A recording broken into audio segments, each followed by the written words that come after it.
মুখ্যমন্ত্রীজি 48 minute ধরে কিভাবে সংসদে নতুন সংসদ ভবনে জৈন সমাজের সমস্ত তীর্থঙ্করের তার পোর্ট্রেট লাগানো, তার বাণী সব তুলে ধরেছেন। কেন জৈন ধর্ম মহান ধর্ম সে কথা বলেছেন। আমাদের দুর্ভাগ্য, নেতাজি ইন্ডোর স্টেডিয়ামে এই রাজ্যের মুখ্যমন্ত্রীকে জৈন সমাজ মুখ্যমন্ত্রী হিসেবে ডেকেছিল। তিনি সেখানে বলেছেন এই রাজ্যে ওয়াকফ বিল চালু হবে না। চালু হোক না হোক সে তো আপনার ব্যাপার, আপনি সংবিধানকে মানবেন কিনা আপনার ব্যাপার, কিন্তু জৈন সমাজের ধর্মীয় অনুষ্ঠানে গিয়ে একথা বলা উচিত হয়। তাই এর ক্ষেত্র নত্য সত্য জ্ঞান নেই, কোথায় কি বলতে হয় জানে না। যেমন আমি আপনাদের সামনে প্রেস কনফারেন্স করছি মন্দিরের বাইরে এসে, আপনি জানেন না তাই এগুলো করেন, এটা দুর্ভাগ্য।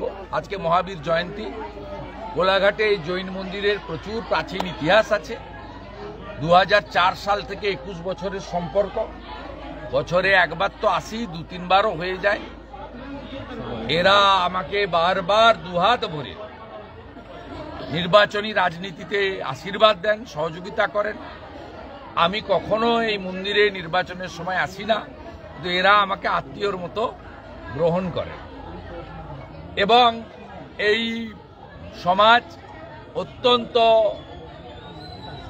অহিংস পথে আমাদের যে রীতিনীতি আছে মানবতার সেবা করেন, এবং এদের নিষ্ঠা সত্যিকারের লক্ষণীয়, অনুকরণীয়, গ্রহণীয়। এটা সমাজ, দেশ, পরিবার, ব্যক্তি সকলের ক্ষেত্রে মঙ্গলের হচ্ছে এই এদের রীতিনীতি। তাই আজকে মহাবীর জয়ন্তীতে এসে এরা আরতি করার সুযোগ দিয়েছেন। পুরো জৈন সমাজ, এখানে প্রায় 2000-2500 জৈন সমাজের লোক থাকেন, তাদের কয়েকশো জন এখানে এসেছেন। বিশেষ করে মহিলাদের এত শুভেচ্ছা আশীর্বাদ পেয়েছে, এটি পরম প্রাপ্তি। আমি জয় জিনেন্দ্র জানাচ্ছি আপনাদের মাধ্যমে গোটা ভারতবর্ষ নয়, গোটা পৃথিবীর জৈন সমাজকে জয় জিনেন্দ্র জানাচ্ছি। দাদা, শিক্ষামন্ত্রী বলছেন যতদিন না সমাধান হয় ততদিন 26,000 শিক্ষকরা বেতন পাবেন, শিক্ষক শিক্ষিকা। এটা লিগ্যাল এক্সপার্টরাই বলতে পারবেন। সুপ্রিম কোর্টের জাজমেন্টের পরে এটা করা যায় কিনা, এটা পার্সোনালি আমার পক্ষে বলা মুশকিল। আর আমি আবারও বলি, সমস্যার সমাধান, রিভিউ পিটিশনের তো হিয়ারিং হবে, সেখানে যদি যোগ্য তালিকাটা ফেলে দেন তাহলে একটা বড় অংশের, কেউ 19,000 বলছে, কেউ 18,000 বলছে, যাই হোক একটা বড় অংশের যোগ্য শিক্ষক শিক্ষিকা শিক্ষাকর্মীর চাকরি বেঁচে যায়। এটা আমরা সবাই প্রেয়ার করছি। এটা পারে সরকারই একমাত্র করতে। এবং রিভিউ পিটিশনে এটা শর্ট গ্যাপ কি অ্যারেঞ্জমেন্ট করেছে শিক্ষামন্ত্রী, সেটা নিয়ে আমি বলবো না। আমি বলবো না এখনই বেতন বন্ধ করে দিন, এটা আমি বিকাশ বাবুদের মতো বলতে পারবো, কারণ আমি হুঁশযুক্ত মানুষ, কোনো অমানবিক কাজ আমি বলতে পারি না। কিন্তু আমার বক্তব্য হচ্ছে যে আপনাদের হাতে সব রয়েছে, রাজ্য সরকারের হাতে। 2022 সাল থেকে দিদেন জাস্টিস অভিজিৎ গাঙ্গুলির অর্ডার মানলে এই পরিণতি হতো না। সুপ্রিম কোর্ট, আগের চিফ জাস্টিস মাননীয় চন্দ্রচূড়জি, বর্তমান চিফ জাস্টিস মিস্টার সঞ্জীব খান্নাজি 16 বার আপনাদের সুযোগ দিয়েছে সেগ্রিগেট করার জন্য যোগ্য অযোগ্য। আপনারা যদি এই কাজটা করতেন তাহলে এই চোখের জল দেখতে হতো না। দাদা, আরেকটা বিষয় যে নবান্ন অভিযান 21 এপ্রিল কি হচ্ছে? নবান্ন অভিযান 21 এপ্রিল কি হচ্ছে? না, এটা তো বিজেপির প্রোগ্রাম নয়। বিভিন্ন চাকুরি প্রার্থী অর্গানাইজেশন এবং বঞ্চিতরা, ICDS, আশা, কন্ট্রাকচুয়াল, ওয়েটিংয়ে থাকা লোক এবং বর্তমানে যারা যোগ্য চাকরি হারা হয়েছেন, তাদের একটা অংশ প্রেস কনফারেন্স করে বলেছেন, ওরা মিটও করেছিল আমার সঙ্গে, তারা সিদ্ধান্ত নিয়েছেন যে 15ই এপ্রিলের মধ্যে রাজ্য সরকার সদর্থক কিছু ঘোষণা না করলে তারা 21 তারিখ করবে। 15 এপ্রিল দেখা যাক, যদি তারা করে পতাকা ছাড়া এবং সমস্ত মানুষকে আহ্বান করেন। আমার পার্টি কি করবে আমি বলতে পারবো না, কিন্তু ব্যক্তি হিসাবে আমি আমার শুভানুধ্যায়ীদের নিয়ে তারা যদি পতাকা ছাড়া এবং আমাদেরকে অ্যালাউ করেন, হ্যাঁ আমরা তো এমএলএ, একটা রাজনৈতিক ছাপ রয়েছে, একটা পার্টির সক্রিয় মেম্বার, তাহলে করবো। এটা 15 তারিখের পরে বলতে পারবো। তবে সব সমস্যার কেন্দ্রবিন্দু এপি সেন্টার হচ্ছে নবান্ন 14 তলা। আমি মনে করি এই রাজ্যের সবাই যোগ্য, একজনই অযোগ্য, তার নাম হচ্ছে চোর ব্যানার্জি। তাকে যদি সরানোর আন্দোলন হয়, সে আন্দোলনে আমি সামনে থাকতেও রাজি আছি, কোনো সমস্যা নেই। তার নির্দেশে চাকরি হারার পেতে লাথি দিলেনই বা কোন অফিসার? এবার এসএসসিতে পৃথকভাবে তদন্তের নির্দেশ দিলেন সিপি। এসএসসিতে এই চাকরি হারাদের পেতে লাথি কোন অফিসার দিয়েছেন তার তদন্তের সবাই জানে। দক্ষিণ 24 পরগনা বাড়ি ওই অফিসারে, প্রচুর মদ খায়, মাতাল অফিসার।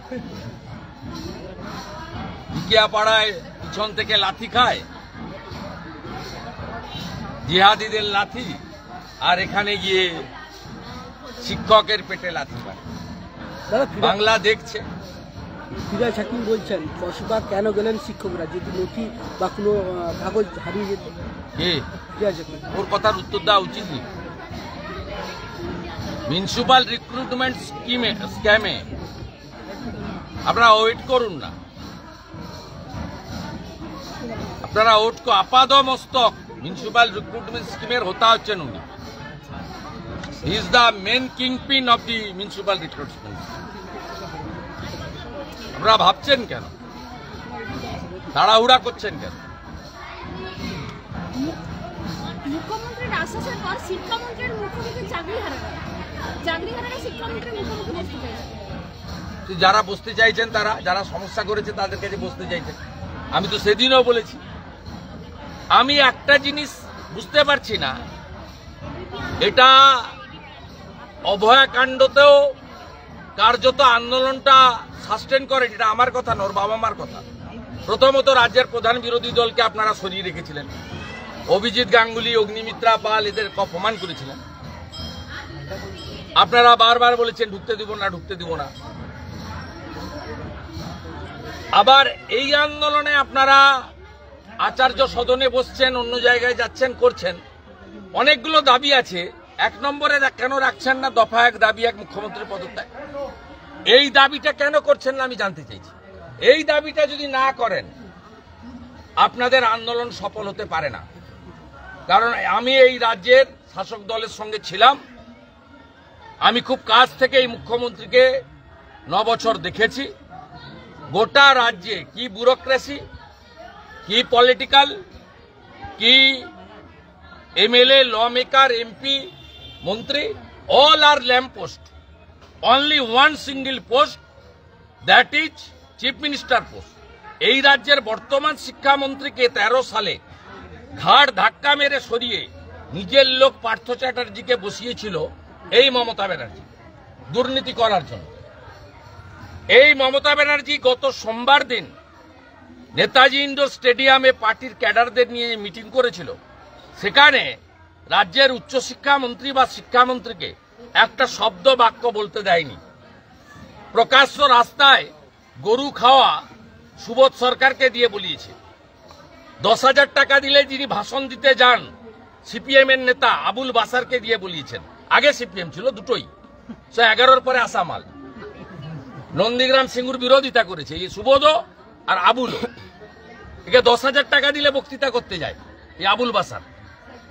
এরা বক্তৃতা করেছে, কিন্তু ব্রাত্য বসুকে দিয়ে বক্তৃতা করানো হয়নি।